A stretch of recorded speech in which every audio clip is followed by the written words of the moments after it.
mengejar subuh ini. Karena seorang sahabat bernama Abdullah bin Abi Umi Maktum, usianya sepuh, matanya saya lebih senang mengistilahkan begini, ditutup oleh Allah untuk tidak melihat maksiat lagi. Orang menyebutnya dengan buta, saya lebih senang menyebut ditutup oleh Allah untuk tidak melihat maksiat lagi, sehingga ringan hisab matanya.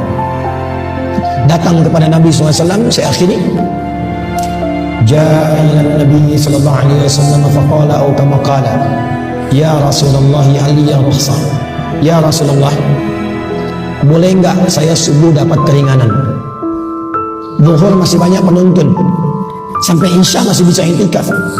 Tapi subuh jarak saya agak jauh dari rumah, dari ke masjid. Dari rumah ke masjid agak jauh, sulit menemukan penuntun. Boleh enggak saya sholat subuhnya di rumah? Sepuh, mata tak lihat, kondisi masjidnya jauh dari Masjid Awal Kuning ini. Apa jawab Nabi? Nabi tidak mengiyakan, tidak juga melarang langsung. Perhatikan kalimat Nabinya.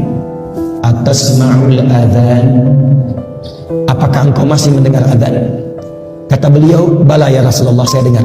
Kata Nabi, atau kama qala Rasulullah SAW, ma dumta tasma'ul adzan addiha fil masjid. Sepanjang kamu masih mendengar adzan, tunaikan subuh itu di masjid.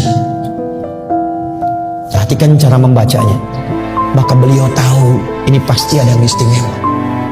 Karena saya ini uzur, gak bisa lihat masjid, ke rumah jauh, masih diminta ke masjid. Maka sejak saat itu beliau berangkat ke masjid lebih awal. Jadi kalau subuhnya 4:45, jam 3 sudah ke masjid, meraba-raba jalan. Buka masjid, siapkan. Siapa yang azan di masa Nabi? Muadzinnya siapa? Bilal bin Rabah. Sejak saat itu azan subuhnya Abdullah bin Abi Umi Maktum sampai azan. Dan sejak saat itulah azannya 2 kali. Bilal masih boleh azan subuh, tapi pengingat saja. 4:30 azan, pengingat, saking pentingnya subuh.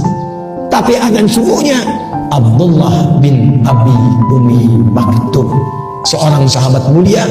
Fisiknya sudah sepuh, letih, rambut sudah memutih, mata tidak bisa melihat, untuk datang subuh ke masjid, meraba jalan sampai adzan di masjid. Siapa Anda? Saya, kita, yang bukan sahabat, namanya tidak viral dalam Al-Quran. Fisik diberikan kekuatan luar biasa. Masjid di mana-mana saya perhatikan kualitasnya bagus, tempatnya enak, nyaman, imamnya bagus-bagus, toanya sampai bahkan ke dalam mimpi kita. Dengan semua fasilitas itu masih belum mau kita menghadap kepada Allah dalam subuh ke masjid itu. Dengan cara apalagi Allah mesti mengampuni dosa-dosa kita.